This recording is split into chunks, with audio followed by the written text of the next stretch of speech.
Sveikas visoms! Esu nėščių ir pogimdyvinių korekcinio treniravimo specialistė trenerė Gerda ir noriu Jums pristatyti, kaip užsidėti diržus, kaip pasimatuoti, kaip išsirinkti, kad tiesiog nekiltų klausimų, net ir perkant internetu. Tai čia su 9 mėnesiai mes turime diržų kolekciją tiek nėščiųjų, tiek pogimdyvių ir pagrindinė mintis būtinai matuotis diržą prieš perkant. Jeigu galite atvykti į fizinę parduotuvę ir pasimatuoti, tai yra nuostabu dėl to, kad jums tiesiog vietoje pritaiko dydį. Jeigu negalite atvykti, tuomet rekomenduojame matuotis nuo juosmens per visą apačią klubo apimtį ir galite geriau netgi imti šiek tiek didesnį diržą, dėl to, kad čia yra pakankamai erdvės susiveržimui, ypač jeigu imate antrojo trimestro metu. Jeigu jau imate trečiojo trimestro metu, tai jūs jau turėsite tą didesnį apimtį ir jau jums bus aiškiau, tačiau jeigu dar pilvukas nėra labai stipriai išaugęs ir jau perkate diržą, tai svarbu pasimatuoti tą didesnį apimtį. Tiesa, 9 mėnesiai, jeigu matote, kad jums diržas netiko, kuris atkeliavo internetu, jums tikrai jį gali pakeisti, parašykite, komunikuokite, tikrai jums visą laiką padės. Na, o dabar diržai, kuriuos turime nėštumo metu. Tai nėštumo metu man pačiai nėštukiai patinka Gabi firmos diržas, būtent dėl to, kad čia yra labai lankstus ir minkštas diržas, kuris neduoda apkrovos pilvo apačioje, ypač kai yra jau didelis nėštumas, didelis pilvukas. Ką svarbu atkreipti dėmesį, tai nugaros dalyje metaliukai. Šie metaliukai, va tas įtvirtinimas, 2-3 juostelės kartais būna, šios juostelės jums stabilizuoja nugarą. Tai dabar iš viso, dėl ko mes nešiuojame tą diržą nėštumo metu ir dėl ko mes renkamės jį užsidėti arba jį įsigyti visgi, tai būtent dėl nugaros stabilizacijos. Kas turite didesnį pilvuką arba pilvo raumenų prasiskyrimą, tai yra diastazė pilvo sienos viduryje, jeigu gulite ir atsikeliate iš lovos ir pamatot, kad jūsų pilvas taip čiukšt sušoka į kauburėlį, tai gali rodyti jūsų diastazę. Tokiu metu aš jau savo klientėm rekomenduoju dėtis diržą vien dėl apkrovos pilvo sienoje. Tačiau kai kurios nėštukės jau nuo antrojo trimestro patiria nugaros skausmus. Tai pirmiausia, didžiausia rekomendacija atkreipti dėmesį į buitį, kad nebūtų per daug sėdimo darbo, palaikyti fizinį aktyvumą, lankyti treniruotes, lankyti baseinus, dirbti su savo kūnu fiziškai. Ir antras dalykas, diržas, kuris gali padėti stabilizuoti jūsų nugarą, jūsų asimetrijas visas buities eigoje. Kas yra svarbu su diržu, tai suprasti tai, kad jisai už jūs nėštumo fiziškai neatlaikys. Ir jisai nesustiprins jūsų raumenų ir nepakoreguos nugaros, jisai duoda stabilizaciją, kas yra be galo naudinga, ypač kai einate pasivaikščioti arba tvarkotės namuose, turite vaikų, turite fizinio krūvio tokio, kur lenkiate, stojatės, bėgate, einate ir panašiai ir jums reikia tiesiog to stabilaus liemens, sumažinti nugaros skausmus. Tai diržas yra absoliučiai nuostabus, aš pati jį naudojau su visais nėštumais, mano pilvas yra didelis, tos diastazės yra, dabar tų vaikų yra, tai tikrai diržas man yra išsigelbėjimas. Tuo pačiu, žinoma, visą laiką yra šalia sportas, laikysenos principų laikymasis, stengtis kuo mažiau sėdėti susikūprinus arba ilgai sėdėti, tai va čia tokie maži pagrindiniai patarimai, kad tos nugaros mums mažiau vis skaudėtų. Tai dabar diržai, kaip juos atsirinkti? Iš tikrųjų, tai prisilietimas prie diržo yra vienas iš geriausių būdų, kaip išsirinkti, nes jūs tiesiog užsidėsit ir pajusit, man patinka šitas.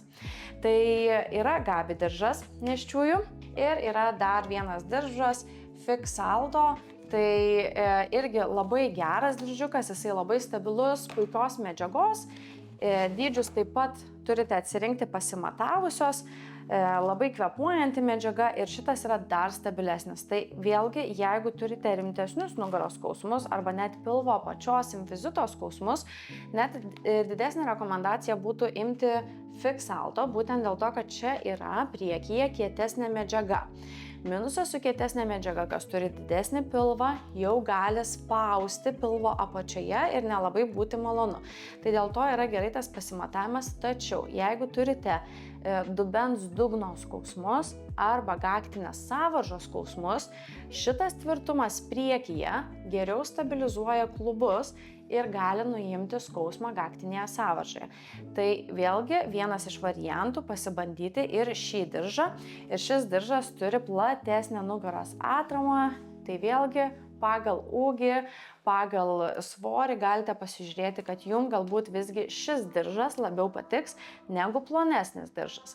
Medžiagos abiejų yra kvėpuojančios, elastingos, prisitaikančios, o dėl matavimo, kaip sakiau, matuojame klubus ir pagal klubus yra visos lentelės, dydžių, M-as, L-as, kaip pasirinkti. Na, o dabar kaip užsidėti tą nėščiųjų diržą. Tai pirmiausia, suprantu, kad buityje kartais tenka mieste dėtis tą diržą, nes pavyzdžiui, ilgai važiavote mašinoje, atsistojote ir eisite vaikščioti, tačiau vis tiek reikėtų apgalvoti variantų, kur galėtumėte atsigulti. Pati esu ne kartą ir Akropolio tualete užsidėjus diržą, ir mašinoje ant galinių sėdynių atsigulus tiesiog užsidėjus diržą. Dėl ko tai yra svarbu? Kai pilvas yra pakritęs žemyn, ypač nuo 3 trimestro, jau vaiko galvytė yra įsispaudusi į dubenį. Ir jeigu mes su diržu labai užspausime pilvo apačią, kraujotakai sunkiau yra paratekėti, diržas gali kelti diskomfortą tiek jums, tiek vaisiui. Tai dėl to labai yra svarbu dėtis diržą atsigulus. Pasižiūrėkime, kaip tą padaryti. Tai pirmiausia, diržą dedame per juosmenį, tą galite padaryti ir atsistojusios, tiesiog užsidedat per juosmenį, vos susiklijuojat ir va matot, mano diržas pakankamai didelis, kad aš galėčiau net per pilvą jį apimti. Ir toliau aš guluosi ant nugaros, per šoną, žinoma, stenkitės atsigulti, nepaisant trimestro, ir keliam dubenį į viršų. Ir čia pasižiūrime, kad diržas būtų ant nugaros apačios, ne ant sėdmenų, ant nugaros apačios. Ir priekinę dalį atklijuojam, keliam ir šiek tiek nuleidžiam. Tai vėlgi ne ant pilvo klijuoju diržą, o stengiamės ant gaktinės sąvaržos. Nuvažiuoju, dedu vieną dalį, dedu kitą dalį ir čia kišame ranką. Įkišus ranką turite pamatuoti, kad ranka čia laisvai įlenda. Ir jau vaiko galvytę, visą pilvuką atitraukiu, galiu pajudinti, galiu 1 sekundę, 2 palaikyti va šitaip viršui ir jau tas pilvo atsitraukimas įvyksta, jau diržas yra po pilvu. Ir toliau galite ir atsistojusios užsidėti tuos 2 diržus, tačiau aš dažniausiai užsidedu jau ir atsigulus, nes tiesiog šitoj pozicijoje dar tuo pačiu leidžiu pilvui pakristi aukštyn. Keliu 2 juostas ir jau jas nuo nugaros apačios tempiate intensyviai. Keliu, tempiu ir dedu ant klijuojamų dalių. Tai va čia užsidedam tą diržą, užsiveržiam, tai dar kartelį pasitikrinu. Priekinėje dalyje nėra per didelio spaudimo, apačioje per šonus diržas užsiveržia ant nugaros apačios ties gaktinę sąvaržą priekyje. Ir tada nuleidžiu dubenį, per šoną gražiai išsiviniojam 2 kojytėm ir pajusite tą diržo atramą pakankamai stabilę.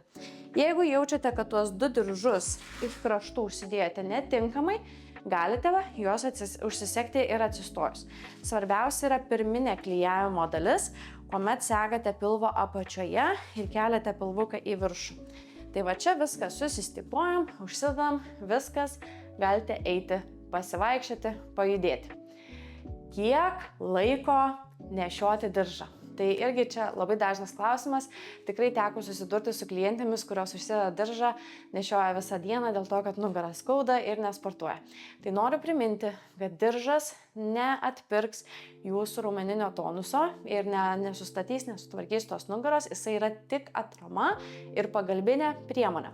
Tai pirmiausia, daryti mankštas. Labai svarbu, kad jūsų kūnas gautų sąnarių judesių, įvairių amplitudžių judesių, pasipriešinimo, dubens pakelimo, dubens dugno aktyvacijos pratimų, katės pozų, kad apvalinat nugarą ir išsitempiat, apvalinat ir išsitempiat. Tai čia kas valandą duodat sau lengvas mankštas, tai pačiai nugarai pasirąžyti, pasilankstyti, apvalinti, prasukti pečius. O diržą galite nešioti aktyviu judesio metu nedaugiau kaip 2 valandas. 2 valandas panešiojate, tarkim, ėjote pasivaikščioti ir vaikščiojate 2 valandas. Panešiojate 2 valandas, reikėtų po 2 valandų nusimti diržą. Geriausia, nusiėmus diržą, padaryti šiek tiek pilvo aktyvacijų. Kas yra pilvo aktyvacijos? Tai yra kvėpavimo pratimai pilveliu. Tai trumpai parodau. Iškvepiu, įkvepiu, iškvepiu, įkvepiu. Ir jau matot, mano kvėpavimas daro įtaką ir nugaros apačiai, užkuriu kraujotaką, aktyvuoju dubens dugną, su iškvėpimu įtempiu, su įkvėpimu atpalaiduoju. Padarau minutę kvėpavimo ir toliau keliauju į dieną. Jeigu norite diržą vėl dėtis tą pačią dieną antrą kartą, tai turėtų būti irgi 2 valandų pertrauka. Tai kaip galima daryti? 2 valandas nešioju, 2 valandas pertrauka, 2 valandas nešioju, 2 valandas pertrauka. Trumpas priminimas, kad diržo nereikia dėvėti, kuomet sėdite arba gulite. Tokiu metu diržo tikrai nereikia. Tad tai yra labiau, kuomet jūs tvarkotės buityje, žaidžiate su kitais vaikais savo, einate aktyviai pasivaikščioti. Ir 2 valandas išnešiojate, 2 valandas pertrauka ir tada vėl duodam to diržo stabilizacijos. Einate į Akropolį apsipirkti kūdikių daiktų, na ir dedamės diržą, kad jums padėtų atlaikyti daiktų pirkimo krūvį. Tai čia juokais, bet iš tikrųjų visas rekomendacijos apie nėščiųjų diržą yra čia, o toliau keliausime į pogimdyvių diržo panaudojimo principus. Na, toliau pakalbam apie laikotarpį po gimdymo. Pirmiausia, po gimdymo jums bus uždėtas pampersiukas ir jūs ramiai tvarkotės, būnate po gimdymo, kol viskas valosi, žindote, miegate, tai 1 parą greičiausiai dar nieko nesidėsite.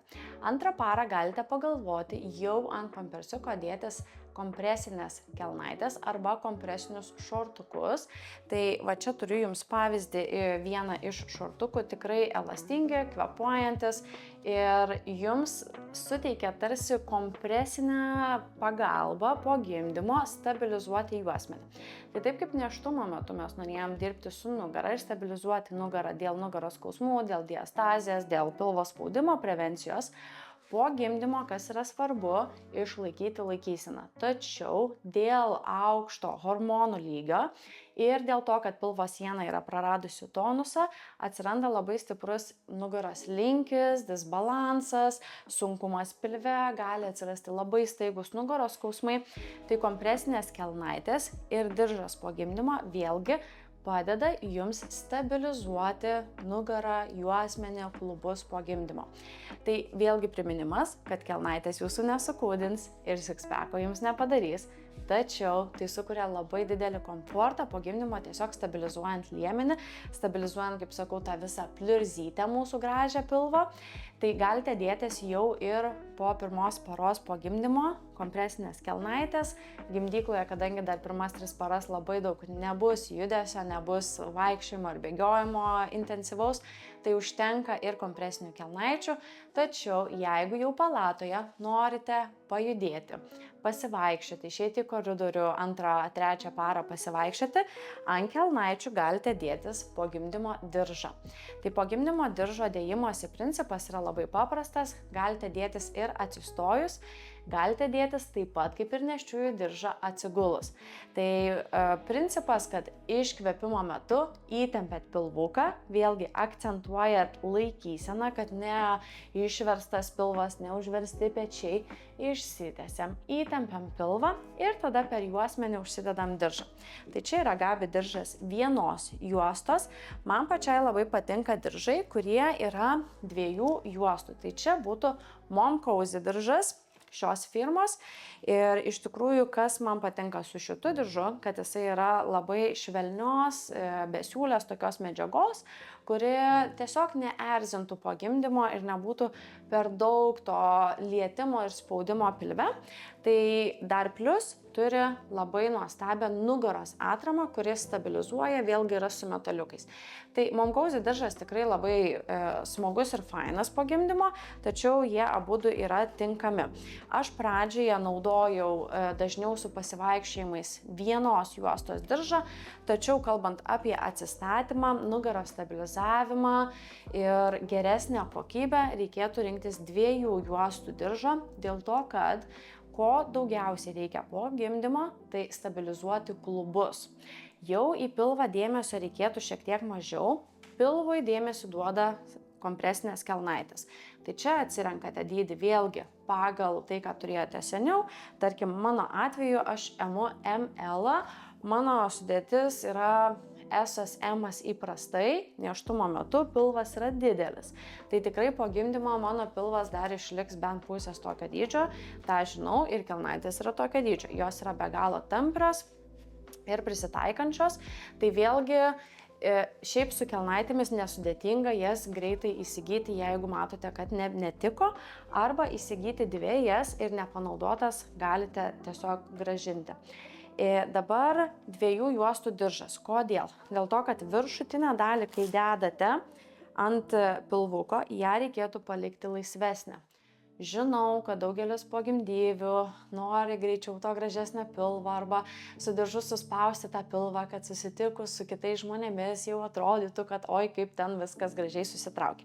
Tačiau fiziologiškai to daryti nereikėtų, dėl to, kad organizmas valosi. Jūsų organai po truputį keliauja žemyn ir atsistatinėja į vietas. Po gimdymo organų atsistatymas yra labai svarbus jums į ateitį. Jeigu bus pernelyg daug suspaustas pilvas viršutinėje pilvo zonoje, jūs galite turėti vidinių organų komplikacijų, laikysenos problemų arba įvairių pilvo sienos skausmų, net ir tos pačios diastazės skausmų. Todėl labai svarbu, dedantis diržą, viršutinę dalį užsisekti tokioj pozicijai, kad vėlgi mes galime įsikišti ranką. Apatinį diržą dėti labiau ant klubų srities ir jau apatinį diržą galite veržti stipriau, kad jūsų klubų sritį, va štai čionais, ties klubais ir ties gaktinę sąvaržą galite suspausti labiau, kad stabilizuotų klubus. Kodėl? Po gimdymo tikrai jūs esate vėlgi hormonų pike, kuomet relaksinas yra paveikęs ir klubus. Klubai yra labai laisvi, todėl juos reikia stabilizuoti. Stabilizuoti galite su dubens dugno pratimais, izometriniais sėdmenų pratimais, lengvais pritūpimais 2 kojom, stengtis vengti vienos kojos balansinių pratimų pirmomis savaitėmis, tiesiog stabilizuoti juosmenį, stabilizuoti klubus, pabūti 4, įtempinėti sėdmenis, įtempinėti dubens dugną. Ir diržas kuo prisideda? Tai suima klubus, juos stabilizuoja ir neleidžia jiems pakrypti ar vieną ar kitą pusę. Tai tikrai pačios po gimdymo užsidėjusios diržą, ypač ant klubų, galite pajusti tokį, kaip gera. Tai svarbu, kad pilvo apačioje ties klubais būtų labiau suveržta, pilvo viršuje lengviau suveržta. Tai stebime šitą momentą. Tai parodysime, kaip užsidėti diržą. Pirmiausia, dedame švelniąją pusę ir iš apačios kabiname pilvo apačią. Stengiamės pilvo apačią stipriau suveržti, o viršutinė dalis laisvesnė. Galite pabandyti įkišti ranką viršuje ir pasimatuoti, kad viršutinė dalis būtų ne per stipriai suveržta. Apatinę dalį ties klubais galite pastumti šiek tiek žemiau ir štai jau diržas ant jūsų uždėtas. Tai čia yra 1 juostos diržas. Dedame vieną pusę, su ranka užkabiname, dedame antrą pusę. Ir tiesiog jau eigoje, gal žiūrint į veidrodį, pasilyginti, kad pilvo viršutinė dalis galėtų būti šiek tiek laisvesnė, apatinė dalis suveržta ir su rankomis savo pasitaiso. Tai vienas variantas šitaip. Toliau antrasis diržas yra mom cozy. Vėl dedame apačią, klijuojame stambesnę zoną ir tada dedame mažesnę zoną. Apatinę zoną stengiamės nustumti labiau link klubų, kaip kalbėjau, kad dengtų daugiau klubų simfizitą, ir apatinė dalis, apatinė juosta gali būti stipriau suveržta. Tai užsidėjote, galite dar kartelį atsisekti, pasimatuoti, užsiveržti, o viršutinę zoną laikyti laisviau, vėl kad ranka būtų lengvai įdedama. Tai tikiuosi, jums dabar yra aiškiau, kaip judėti su diržais ir kaip juos atsirinkti. Rekomenduoju pasirūpinti diržais dar iki gimdymo, jau turėti pogimdyvinius diržus, nėštumo metu, antro trimestro metu jau pagalvoti apie diržo įsigijimą, ypač jeigu turite kažkokių skausmų. Tikrai ne visoms nėštumo metu reikalingas yra diržas, tai įsivertinkite, ar jums jo reikia, galite ateiti į parduotuvę, pasikonsultuoti, jūs visą laiką merginos pakonsultuos. Na, o aš, kaip trenerė, labai linkiu jums judėti, skirti laiko savo kūnui ir prisiminti, kad ne daiktais mes gimdysime iš tikrųjų, o gimdysime su savo kūnu. Tai fizinio kūno pasiruošimas, emocinis pasiruošimas yra numeris 1. Pasportuokite, padarykite mankštų, atlikite treniruotės dažniau, nueikite į baseiną, nueikite į masažą ir skirkite laiko savo kartu su mažyliu pilve. Taip, jūsų gimdymas bus sklandus, net neabejotina. Tad ačiū Jums, kad išklausėt ir tikiuosi, kad jau klausimų nebeliko apie diržus, o jeigu turite klausimų ar fizinių klausimų, drąsiai kreipkitės į mane gerda@mastermama.lt.